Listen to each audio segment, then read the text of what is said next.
الأحد والصلاة والسلام على من في السماء اسمه أحمد وفي الأرض اسمه محمد وعلى آله وصحبه وبعد. Saya cintai yang saya muliakan para alim ulama, para habaib, para kiai, para asatid, para tokoh masyarakat, segenap aparat pemerintah, wabil khusus. Dan saya cintai yang saya muliakan guru kita bersama yang baru saja menyampaikan nasihat dan tausiah yang begitu luar biasa kepada kita semua, Al-Habib Muhammad ibn Hussein Al-Abbas. Mudah-mudahan Allah panjangkan umur beliau, Allah sehatkan jasmani dan ruhani beliau, Allah permudah segala urusan dunia akhirat beliau, Allah perkuat langkahan kaki beliau di dalam berdakwah dan berjuang di jalan Allah Subhanahu wa taala. Yang saya cintai, yang saya muliakan Al-Habib Zaki Al-Idrus. Yang saya cintai, yang saya muliakan Kiai Kohar beserta seluruh para habaib yang lain, para kiai yang lain, segenap pengurus Front Persaudaraan Islam beserta seluruh hadirin hadirat, bapak-bapak, ibu-ibu, khususnya para pemuda-pemudi umat baginda Nabi besar Muhammad yang selalu dimuliakan oleh Allah Subhanahu wa taala. Saudara-saudara, sebelumnya saya mohon maaf sedikit saja yang ingin saya sampaikan, karena saudara-saudara sudah dari tadi maghrib, sekarang juga udah pukul hampir jam 1, tetapi walaupun sedikit insya Allah bermanfaat, karena saya habis cabut gigi dari sini masih sakit sebenarnya. Jadi walaupun sedikit insya Allah bermanfaat. Saudara-saudara sekalian yang dimuliakan oleh Allah Subhanahu wa taala, kita duduk pada malam hari yang mulia ini dalam rangka acara puncak berzikir, saudara-saudara, yang dimana acara ini setiap tahun selalu kita adakan, selalu kita rayakan. Ini tempat menjadi tempat yang penuh dengan keberkahan.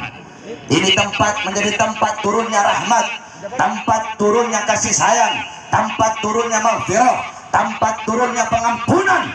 Kita duduk di sini, saudara-saudara, berzikir kepada Allah Subhanahu wa taala, dibacakan ayat-ayat suci Al-Qur'an, dibacakan tahlil, tahmid, tasbih, takbir, tanjid, istirja, salawat kepada Rasulullah SAW, sehingga bukan hanya tempat ini, akan tetapi tempat-tempat yang mengelilingi tempat ini ikut mendapatkan rahmat sebagaimana tempat ini mendapatkan rahmat, ikut mendapatkan berkat sebagaimana tempat ini mendapatkan berkah. Saudara-saudara, kita duduk di sini berzikir kepada Allah, bermohon kepada Allah, berdoa kepada Allah Subhanahu wa taala agar Allah kabulkan permintaan kita, agar Allah kabulkan hajat kita.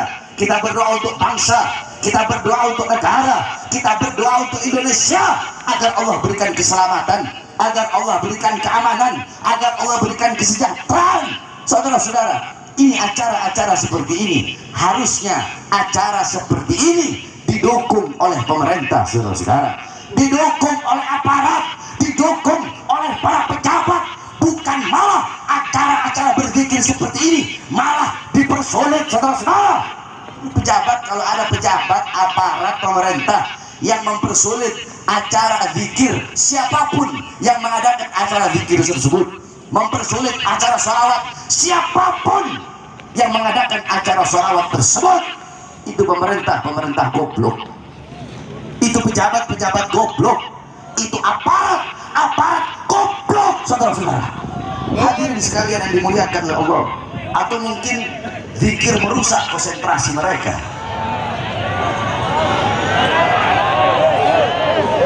Makanya dilarang, makanya dipersulit, saudara-saudara.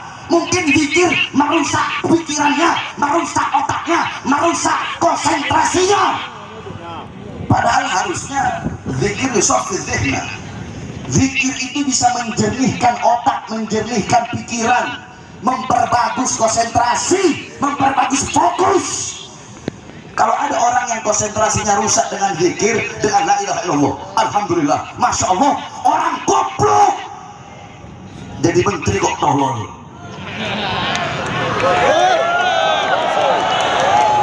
Jadi menteri kok goblok, menteri tolol, menteri goblok,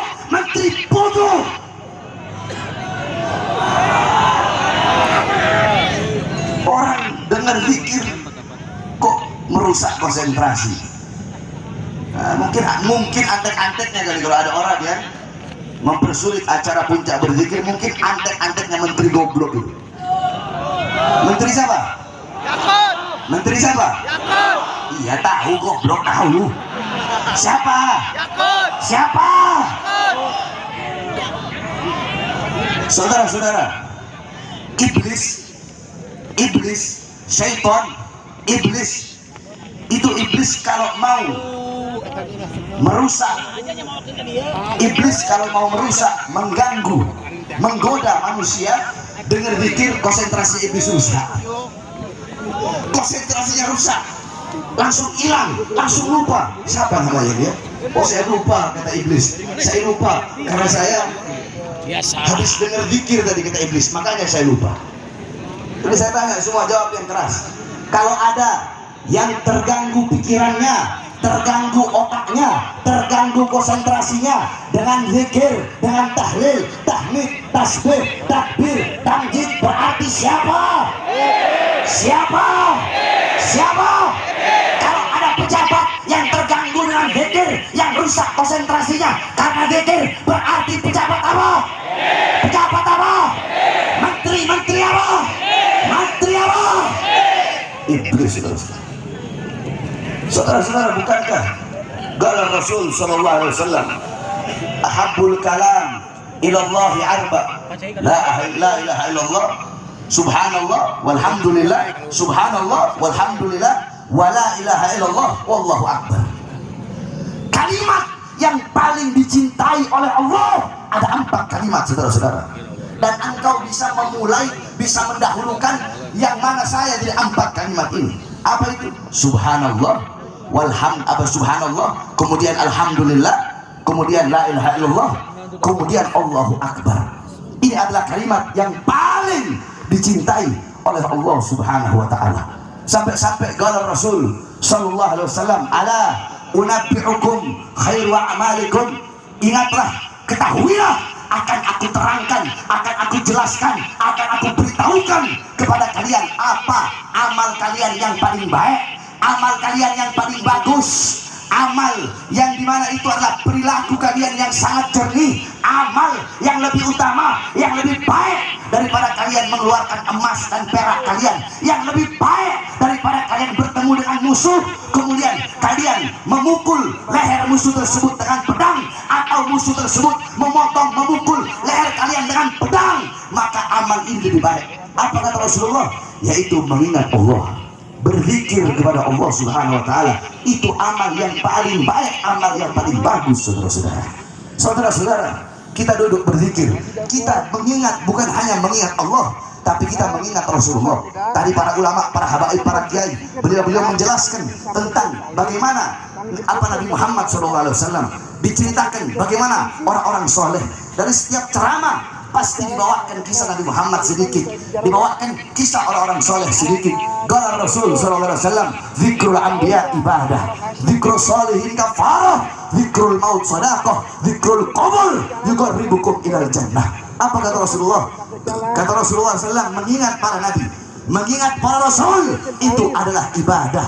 Zikrul sholihin kafarah, mengingat orang-orang soleh itu adalah kafarah, tebusan bagi engkau punya dosa-dosa. Zikrul maut sedekah, mengingat kematian adalah sedekah. Wa zikrul kubur yuqarribukum ilal jannah, mengingat kubur bisa mendekatkan engkau kepada surganya Allah Subhanahu wa taala. Kita duduk di sini bukan hanya mengingat Allah, tetapi mengingat Rasulullah, mengingat orang-orang soleh, mengingat para ulama, saudara-saudara. Kita duduk di ini majelis berzikir kepada Allah. Ini tempat menjadi tempat turunnya rahmat. Bahkan orang-orang di sekitar puncak yang tidak ikut berzikir, mereka ikut mendapatkan rahmat sebagaimana kita duduk di sini mendapatkan rahmat. Ini perkara yang bagus, ini perkara yang sangat baik yang harus didukung, saudara-saudara. Pada malam hari ini, di saat banyak anak-anak muda, banyak pemuda-pemudi Islam yang berbuat dosa, berbuat maksiat, mungkarat, dhalalat, sayyiat, mukhalafat. Sebagaimana kita ketahui, malam tahun baru atau malam sebelum tahun baru, 2-3 hari sebelum malam tahun baru,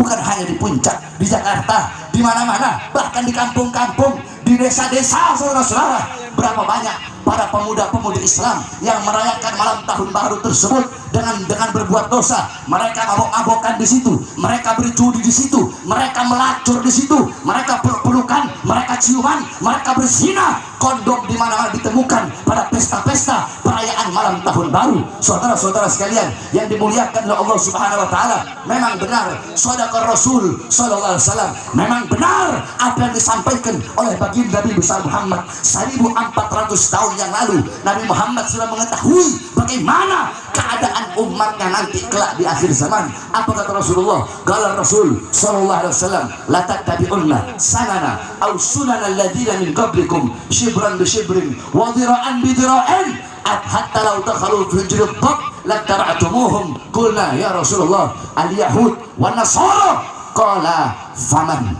Kata Rasulullah, sungguh nanti di akhir zaman akan ada umat setelah kalian, yang dimana umat setelah kalian mereka akan mengikuti golongan-golongan sebelum mereka. Mereka akan mengikuti budaya, pola pikir, gaya hidup, gaya berpakaian, semua mereka ikuti dari golongan-golongan sebelum kalian. Sekalipun golongan sebelum kalian masuk ke dalam lubang dob. Apa itu dob?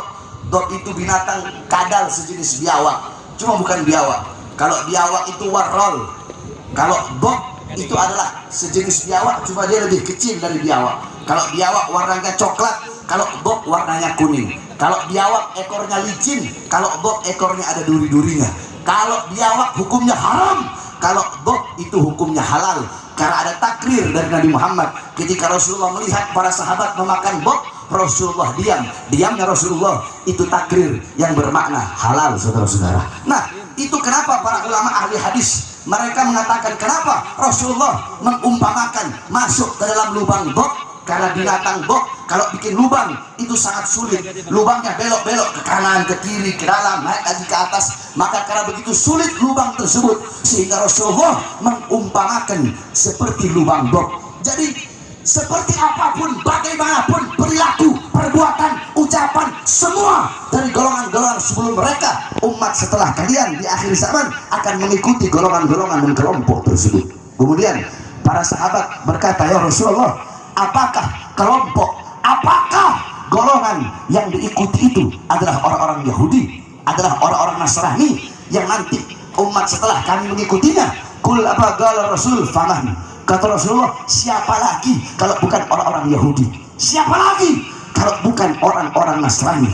Coba kita lihat, tadi Habib Muhammad telah menjelaskan bahwasanya tahun baru Masehi bukanlah tahun baru kita, sehingga merayakan tahun baru Masehi bukanlah perayaan Islam, bukanlah perayaan kita, tetapi bertasyabuh, mengikuti, menyerupai adat istiadat orang-orang kafir. Man tashabbaha biqaumin fahuwa minhum. Hadis tersebut dibawa oleh Habib Muhammad tadi, yang artinya barang siapa yang menyerupai suatu kaum, maka dia sama dengan kaum tersebut, digolongkan dengan kelompok tersebut, dibangkitkan dengan kelompok tersebut. Jikalau yang engkau ikuti orang-orang Yahudi, orang-orang Nasrani, orang-orang kafir, orang-orang Barat, engkau mengikuti gaya hidup mereka, pola pikir mereka, berpakaian seperti mereka, bertasyabuh kepada mereka, mengikuti ajaran mereka, maka engkau sama seperti mereka. Mereka dilaknat oleh Allah, engkau pun dilaknat oleh Allah. Mereka disiksa oleh Allah, engkau pun akan disiksa oleh Allah Subhanahu wa taala. Makanya saudara-saudara, Allah kasih bencana, Allah kasih musibah bagi negara kesatuan Republik Indonesia yang sangat kita cintai ini. Allah kasih gempa bumi, Allah kasih tsunami, Allah kasih tanah longsor, Allah kasih banjir, Allah kasih kebakaran di mana-mana, kesulitan di mana-mana, kesusahan di mana-mana. Ya Allah, kenapa engkau berikan musibah? Ya Allah, kenapa engkau berikan bencana? Ya Allah, kenapa engkau berikan gempa bumi? Ya Allah, kenapa engkau berikan tsunami? Kenapa air laut engkau tumpahkan ke muka bumi? Jangan bertanya kepada Allah, tetapi tanyakan kepada diri saya, Bahar bin Smith. Tanyakan kepada diri kalian, tanyakan kepada diri kita, tanyakan kepada para pemuda-pemudi kita, tanyakan kepada orang tua kita, tanyakan bapak-bapak pertanggungjawaban mereka atas anak-anaknya, tanyakan kepada anak-anak kewajiban mereka atas orang tuanya dan hak orang tua mereka yang harus mereka laksanakan.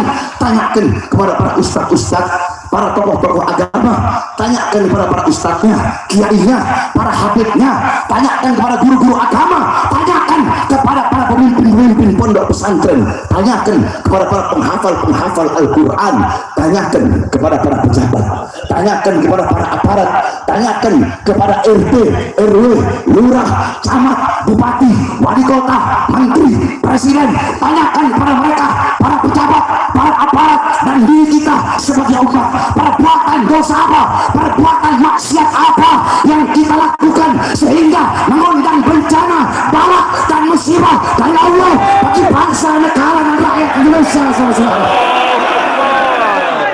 Bukankah Allah berkata dalam Al-Quran, ma asabakum min musibatin fabima kasabat aydikum, apa-apa yang menimpa kalian daripada musibah itu akibat perbuatan tangan kalian.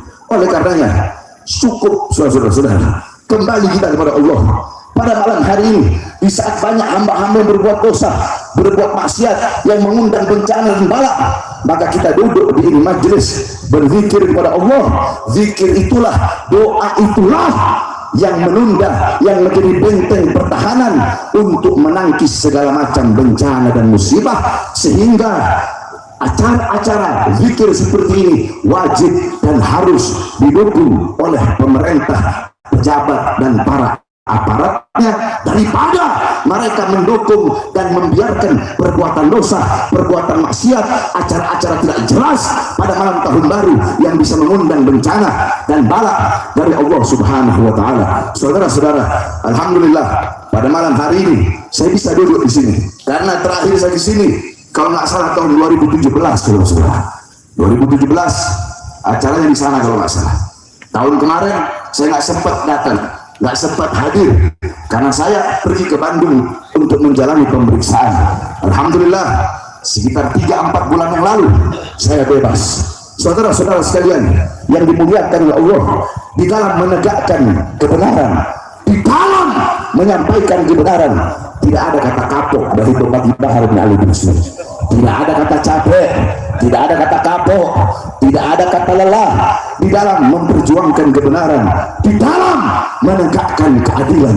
Oleh karenanya saudara-saudara, saya mengajak seluruh dan saya sampaikan, saya menghimbau kepada engkau semua, khususnya para pemuda-pemudi Islam, jangan pernah kalian tunduk kepada kesoliman, jangan pernah kalian tunduk kepada kemungkaran, jangan pernah kalian tunduk kepada ketidakadilan, jangan pernah kalian tunduk kepada kemaksiatan. Sampaikan terus kebenaran, jangan pernah kalian tunduk walaupun kalian harus dimusuhi seluruh alam semesta, walaupun kalian harus dihina, walaupun kalian harus dicaci, walaupun kalian harus dimaki. Jangan pernah engkau tunduk kepada kesoliman, kepada kemungkaran. Saudara-saudara sekalian yang dimuliakan oleh Allah, saya keluar masuk penjara. Kenapa? Untuk menyampaikan kebenaran. Kenapa? Untuk menegakkan keadilan. Yang saya bela bukan diri saya, yang saya bela bukan anak istri saya, yang saya bela bukan keluarga saya. Saudara-saudara, tahun 2018 saya masuk, 2020 saya keluar, baru 2 hari saya keluar, saya dibawa lagi ke Nusa Kambangan. Saudara-saudara, 2020 sampai 2021 dari lapas Gunung Sindur saya keluar, saya bebas. Belum sampai 1 bulan saya sudah ditahan lagi, masuk di Polda Jabar kemarin 7 bulan. Saudara-saudara, hadirin sekalian yang dimuliakan oleh Allah Subhanahu wa Ta'ala, apakah dengan saya dipenjarakan, dengan saya diborgol, saya dipisahkan dengan keluarga, dengan anak dan istri saya, terus Pak Hardy Smith bakal kapok, Pak Hardy Smith bakal cuit nyalinya, bakal ciut nyalinya, Pak Hardy Smith bakal diam, bakal bungkam untuk menyampaikan kebenaran? Tidak, saudara-saudara. Saya telah bersumpah di setiap persidangan saya bersumpah di setiap persidangan, di depan para hakim, di depan para jaksa, di depan pengacara, dan di depan semua yang hadir dalam sidang saya. Bahkan dalam setiap acara, dalam setiap panggung dakwah, panggung ceramah, saya selalu bersumpah bahwasanya demi Allah saya sampaikan kepada kalian, para pengkhianat bangsa, para musuh-musuh agama, para koruptor yang menyengsarakan rakyat, para pengkhianat bangsa yang menderitakan rakyat, yang menyengsarakan rakyat, yang ngalir uang rakyat, yang membuat rakyat kelaparan, yang membuat rakyat menderita, yang membuat rakyat kesusahan. Demi Allah kalian bisa memborgol tangan saya, perut saya, kaki saya, kalian bisa memenjarakan saya, kalian bisa memisahkan saya dengan anak dan istri saya. Akan tetapi demi Allah, suara-suara kebenaran yang saya sampaikan, yang saya gaungkan tidak akan pernah bisa kalian penjarakan sampai hari sabar, saudara-saudara. Maka saya tanya semua yang hadir di sini, siap sampaikan kebenaran, siap tegakkan keadilan, siap lawan pengkhianat bangsa? Allahu Akbar, Allahu Akbar. Yang terakhir, saudara-saudara, tadi kita habis menyaksikan pelantikan daripada Front Persaudaraan Islam. Dalam Al-Quran Allah Subhanahu wa ta'ala berfirman, Inna Allah ashtara minal mu'minina anfusahum wa amwalahum bi'anna lahumul jannah yuqatiluna fi sabilillah ila akhiril ayat. Sesungguhnya Allah telah membeli daripada orang-orang yang beriman. Allah beli jiwa mereka, Allah beli harta mereka, Allah beli raga mereka, Allah beli badan mereka. Dan Allah bayar bukan dengan dinar, bukan dengan dirham, bukan dengan emas, bukan dengan permata, tapi Allah bayar dengan surga sebagai bayarannya. Untuk apa? Untuk berjuang di jalan Allah Subhanahu wa ta'ala, untuk berjuang di jalan Allah, untuk memerangi musuh-musuh Allah, untuk beramar ma'ruf, untuk nahi munkar. Nah, saudara-saudara, tidak ada di zaman sekarang yang lebih rela kehilangan nyawanya, hartanya, jiwanya, badannya untuk berjuang di jalan Allah selain daripada para laskar-laskar persaudaraan Islam, saudara-saudara. Oleh karenanya Indonesia harus bangga punya Front Persaudaraan Islam, betul? Karena Front Persaudaraan Islam bukan hanya benteng Ahlus Sunnah wal Jamaah, tetapi juga benteng Islam. Bukan hanya benteng Islam saja, tetapi juga benteng NKRI, benteng Merah Putih. Saudara-saudara, jangan diragukan tentang nasionalisme, jiwa-jiwa nasionalisme daripada seluruh para relawan-relawan dan laskar Front Persaudaraan Islam. Setiap ada bencana, setiap ada musibah, yang lain, ormas-ormas lain, aparat pejabat yang lain sudah pulang, Front Persaudaraan Islam masih tetap membantu saudara-saudara kita sebangsa dan setanah air yang ditimpa musibah. Oleh karenanya saya sangat yakin, saudara-saudara, demi Allah, andaikan jangankan hanya bantuan, jangankan hanya bencana yang menimpa Indonesia, andaikan ada musuh-musuh dari luar atau musuh-musuh di dalam yang ingin merusak Indonesia, yang ingin merampas kedaulatan Indonesia, yang ingin mengopok-ngopok Indonesia, demi Allah, laskar daripada Front Persaudaraan Islam yang akan berada di barisan paling depan, rela hancur dan binasa demi bangsa dan rakyat Indonesia. Takbir. Saya tanya semua, khususnya laskar Front Persaudaraan Islam umumnya, jamaah yang hadir, siap hancur di Indonesia, siap binasa di Indonesia? Kalau pengkhianat bangsa maju untuk melawan rakyat, melawan Indonesia, melawan Islam, maju atau mundur? Kurang keras, maju atau mundur? Maju atau mundur? Kalau ada ingin merampas kedaulatan rakyat, maju atau mundur? Melawan para koruptor-koruptor pengkhianat bangsa yang menyengsarakan rakyat, yang manik uang rakyat, maju atau mundur? Maju atau mundur? Siap hancur di Indonesia, siap binasa di Merah Putih. Allahu Akbar. Indonesia merdeka, merdeka, merdeka. Allahu Akbar. Assalamualaikum warahmatullahi wabarakatuh.